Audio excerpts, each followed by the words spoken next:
आप देख रहे हैं आज की ताजा खबर। मैं हूं किशोर अजवाणी। मैं हूं आपके साथ जसप्रीत कौर।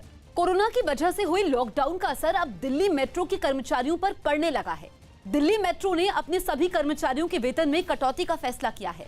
दिल्ली मेट्रो की तरफ से जारी आदेश में कहा गया है कि मेट्रो सेवा नहीं चलने की वजह से कर्मचारियों को मिलने वाले वेतन भत्तों और सुविधाओं में 50% की कटौती करने का फैसला लिया गया है। वेतन में कटौती का यह फैसला अगस्त महीने से ही लागू हो जाएगा। इतना ही नहीं, दिल्ली मेट्रो ने कर्मचारियों को मिलने वाले कई तरह के एडवांस पर भी तुरंत प्रभाव से रोक लगाई है। हालांकि दिल्ली मेट्रो ने साफ किया कि इलाज के लिए पहले की तरह एडवांस वेतन मिलता रहेगा। दिल्ली मेट्रो की सेवाएं लॉकडाउन की वजह से 22 मार्च से ही बंद हैं, जिसकी वजह से पहली बार दिल्ली मेट्रो घाटे में चल रही है।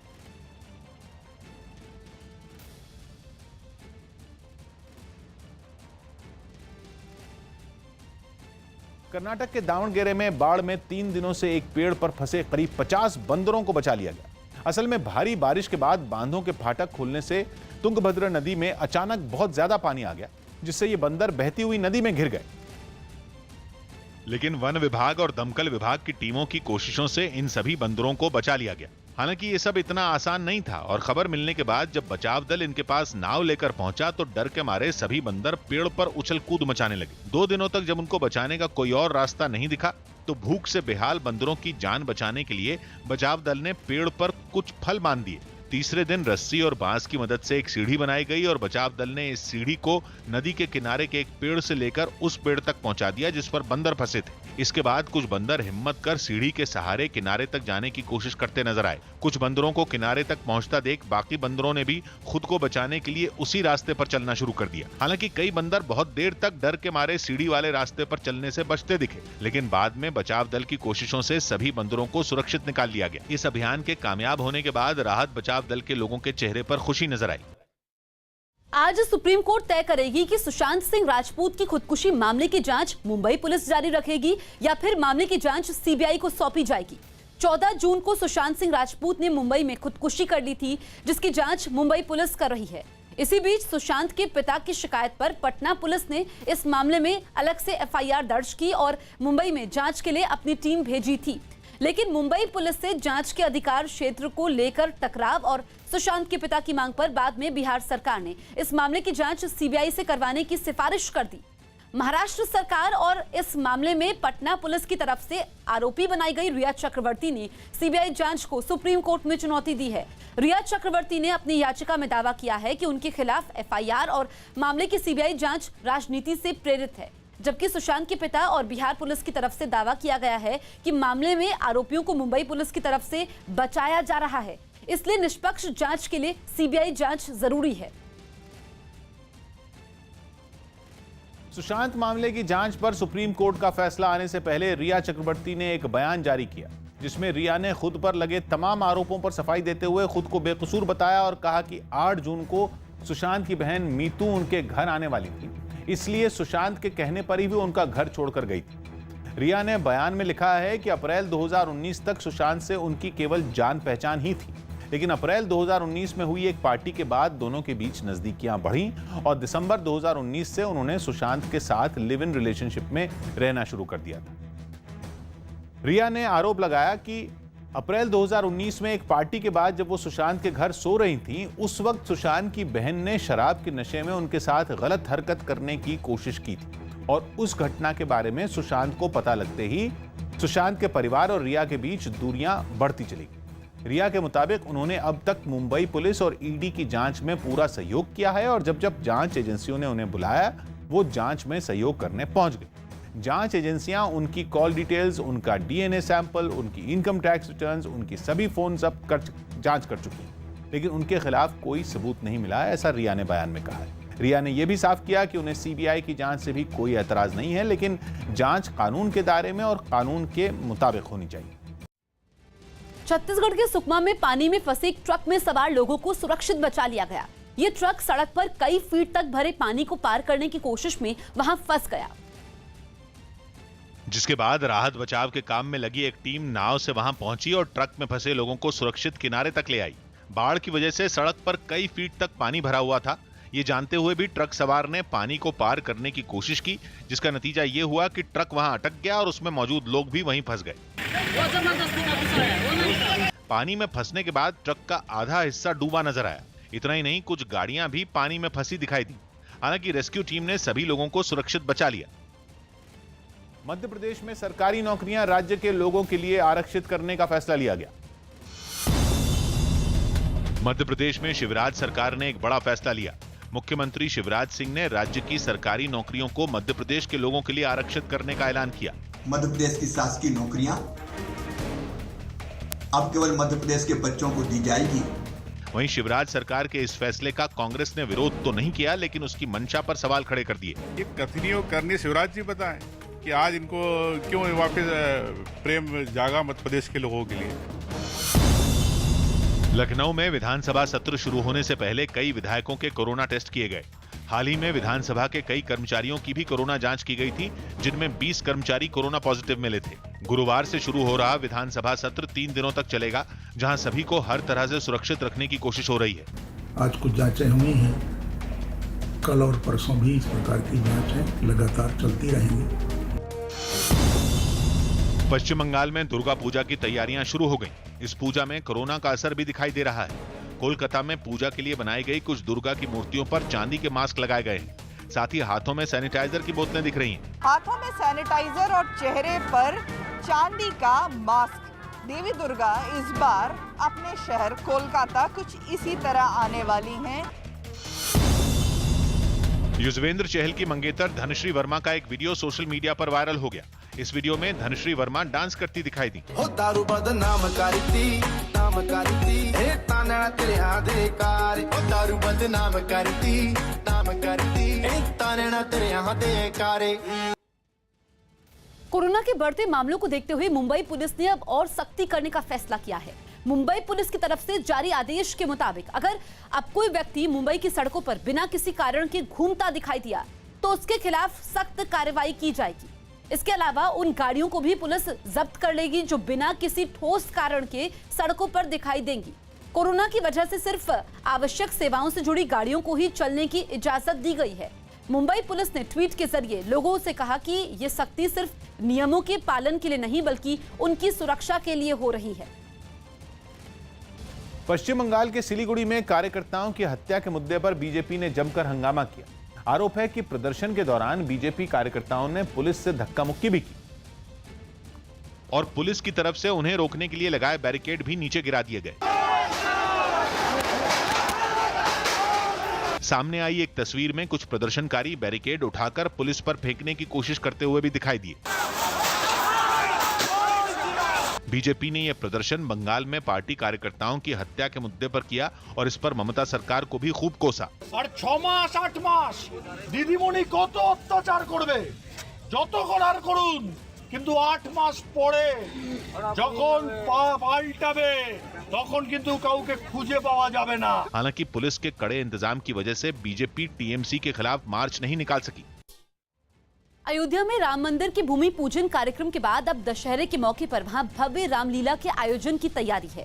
जानकारी के मुताबिक इस रामलीला के लिए यूपी सरकार के संस्कृति विभाग ने एक प्रस्ताव तैयार किया है, जिसके तहत इस रामलीला को खास बनाने के लिए इसमें फिल्मी कलाकारों को शामिल करने की तैयारी है, जिनमें गोरखपुर से सांसद रवि किशन, उसके अलावा मनोज तिवारी अंगद का किरदार निभा सकते हैं, जबकि बिंदु दारा सिंह हनुमान और चंद्रकांता सीरियल में अभिनय कर चुके शहबाज खान के रावण का किरदार निभाने की संभावना है। हालांकि राम और सीता के किरदार के लिए कलाकारों का चुना जाना अभी बाकी है। खबर है कि इस आयोजन के लिए यूपी सरकार विशेष बजट का इंतजाम भी कर सकती है और पूरी रामलीला का प्रसारण एलईडी के जरिए प्रदेश भर में करवाने का विचार है। लेकिन संस्कृति विभाग के इस प्रस्ताव पर अभी सीएम की मोहर लगनी बाकी है। अमेरिका के कैलिफोर्निया में भीषण गर्मी और जंगलों में लगी आग की वजह से 10 लाख से ज्यादा लोग अंधेरे में रहने को मजबूर हो गए। कैलिफोर्निया के जंगल पिछले कई दिनों से सुलग रहे हैं और जंगल में लगी ये आग लगातार फैल रही है। यही नहीं, गर्म हवाओं ने आग को और भड़का दिया, जिसकी वजह से इलाके का तापमान भी बढ़ गया। भीषण गर्मी की वजह से वहां बिजली की मांग रिकॉर्ड स्तर पर पहुंच गई, लेकिन जरूरी सप्लाई नहीं होने पर एक बड़े इलाके की बिजली गुल हो गई। सड़कें, बाजार सब अंधेरे में डूब गए। बिजली जाने से जरूरी कामकाज भी ठप हो गए। इसे वहां अब तक का सबसे बड़ा बिजली संकट बताया गया। हालांकि बाद में मौसम में कुछ सुधार आने और तापमान कम होने के बाद सप्लाई दोबारा शुरू की गई। कोरोना संकट के दौर में मध्य रेलवे रखवाली के काम के लिए हाईटेक ड्रोन का इस्तेमाल कर रहा है। जानकारी के मुताबिक रेलवे संपत्तियों की सुरक्षा और चोरी की घटनाओं को रोकने के लिए मध्य रेलवे के नवी मुंबई के कलम्बोली यार्ड पर एक ड्रोन तैनात है, जबकि दूसरे ड्रोन की तैनाती सीएसटी के वाडी बंदर यार्ड पर की गई है, जिनको चलाने के लिए आरपीएफ की कई टीमें बनाई गई हैं, जिन्हें ड्रोन को उड़ाने की बाकायदा ट्रेनिंग भी दी गई। निगरानी के काम में इस्तेमाल किए जा रहे ये ड्रोन कई खूबियों से लैस हैं, जो किसी भी संदिग्ध हलचल की जानकारी फौरन आरपीएफ को पहुंचा देते हैं। खबर है कि इनकी शुरुआती सफलता को देखते हुए मध्य रेलवे आने वाले दिनों में कुछ ड्रोन मुंबई डिवीजन के अलग अलग इलाकों में तैनात करने जा रहा है। मध्य प्रदेश के कई जिलों में 2 दिनों से लगातार हो रही बारिश के कारण नदियां उफान पर हैं। नदियों का पानी रिहायशी इलाकों में पहुंचने की वजह से बाढ़ जैसे हालात बन गए, जिनमें नर्मदा नदी भी शामिल है। जबलपुर में नर्मदा में पानी का स्तर कई फीट तक ऊपर पहुंच चुका है। नर्मदा नदी भी उफान पर है, बहुत ज्यादा ऊपर स्तर आ गया है। ये सारे मंदिर जो हैं आसपास के, वो सब डूब गए हैं पानी के अंदर। सामान्य दिनों में नर्मदा किनारे बने ये मंदिर किसी टापू जैसे नहीं दिखते, बल्कि यहाँ दूर दूर तक मैदान दिखता है। लोग पूजा करने के लिए मंदिरों में पहुंचते हैं, लेकिन अब मंदिरों में भी कई फीट तक पानी भरा है। लहरें डरा रही हैं और आसमान से काले बादल छटने का नाम नहीं ले रहे। शाम होते होते जबलपुर के बरगी बांध के भी गेट खोलने पड़ गए। बांध में पानी ज्यादा जमा होने की वजह से बांध के गेट खोलना जरूरी हो गया, जो कई इलाकों में नई मुसीबत की वजह बन सकता है। प्रॉब्लम इस डैम के पानी की वजह से पैदा हो गई है। डैम से जो पानी छोड़ा गया है उसकी वजह से नीचे के एरियाज में बाढ़ आने का खतरा, और पानी का बहाव इतना ज्यादा है कि कुछ भी कहना, खड़े रहना मुश्किल है। यही हाल बैतूल का है, जहां नदी का पानी सड़कों पर दौड़ रहा है। जिस सड़क पर उफान मारती लहरें दिख रही हैं, वो सड़क नहीं बल्कि एक पुल है, यानी नदी के स्तर से कई फीट ऊपर, लेकिन लहरों में पुल गुम हो गया है। उफान मारती लहरें लोगों को डरा रही हैं और जरूरी काम के लिए लोग लहरों के बीच से ही जान हथेली पर रखकर रास्ता पार कर रहे हैं। लेकिन बड़ी मुसीबत यह है कि मौसम विभाग ने राज्य के 10 से ज्यादा जिलों के लिए भारी बारिश का अलर्ट जारी किया है, जबकि कई जिले पहले से बाढ़ की मार झेल रहे हैं, जिनमें डिंडौरी भी शामिल है। डिंडौरी से गुजरने वाला जबलपुर अमरकंटक हाईवे भी बाढ़ की चपेट में है। दूर दूर तक फैले पानी को देखकर ये पता लगाना ही मुश्किल है कि सड़क कहां है और खेत कहां है। मंडला को डिंडौरी से जोड़ने वाले हाईवे का भी हाल कुछ ऐसा ही है, लेकिन लोग लहरों के बीच जान जोखिम में डालकर रास्ता पार कर रहे हैं। डिंडौरी में भी नर्मदा के घाटों पर हालात डराने वाले। घाट तो कहीं दिखाई ही नहीं दे रहे, मंदिरों की भी केवल चोटी ही दिख रही है। कुछ कच्चे मकान भी छत तक पानी में डूब चुके हैं, जबकि नर्मदा नदी पर बना एक पुल भी लहरों की चपेट में आने ही वाला है। डिंडौरी के रिहायशी इलाकों की भी हालत बेहद खराब है। कई इलाकों में कमर तक का पानी जमा हो चुका है। पूरे घर पानी में डूब चुके हैं और लोग बस तमाशा देखने के अलावा कुछ नहीं कर पा रहे। एमपी का मंडला जिला भी बाढ़ की चपेट में आ चुका है। मंडला से गुजरने वाले नेशनल हाईवे नंबर 30 के कई हिस्से जलमग्न हैं। सैकड़ों एकड़ में लगी फसलें तबाह हो चुकी हैं। भारतीय स्पिनर युजवेंद्र चहल के मुताबिक भारतीय क्रिकेट टीम के पूर्व कप्तान और विकेटकीपर महेंद्र सिंह धोनी के अचानक संन्यास लेने में कोरोना ने भी भूमिका निभाई है। न्यूज 18 इंडिया की चौपाल में अगर कोरोना की महामारी वजह से T20 वर्ल्ड कप नहीं टलता तो वो उसमें जरूर खेलते, ये उन्होंने न्यूज 18 इंडिया के चौपाल में बातें कही हैं। और उन्होंने कहा कि संन्यास का जो उनका फैसला है वो कोरोना की वजह से भी लिया गया है। इतना ही नहीं, चहल ने कहा कि वो निजी तौर पर भी महेंद्र सिंह धोनी ने उनके करियर को आगे बढ़ाने में काफी मदद की और एक बेहतर कप्तान और सीनियर खिलाड़ी के तौर पर वो हमेशा साथियों की मदद करते थे।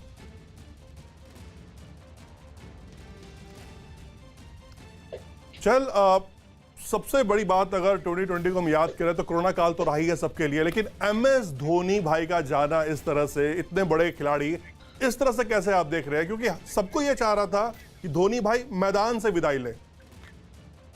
नहीं, वो तो है। देखो, अगर मुझसे पूछा जाएगा तो मैं तो चाहूँगा माई भाई खेले, क्योंकि माई भाई ने थ्रू आउट हमारे कैरियर में काफ़ी सपोर्ट किया है। मुझे, कुलदीप को तो बहुत किया है, और आई थिंक उनकी वजह से उनका भी काफ़ी बड़ा हाथ है हमारे सक्सेसफुल होने में। तो एकदम लगा, एकदम थोड़ा शॉकिंग न्यूज़ था, क्योंकि उससे पहले तो कुछ था नहीं, पर आई थिंक थोड़ा सा इसमें कोरोना का भी हाथ है। अगर शायद नहीं होता तो शायद माई भाई वर्ल्ड कप भी खेलते, पर जब भी वो डिसीजन लेते हैं वो काफ़ी सोच समझ के लेते हैं, और ऐसा नहीं है कि जल्दबाजी में उन्होंने किया होगा।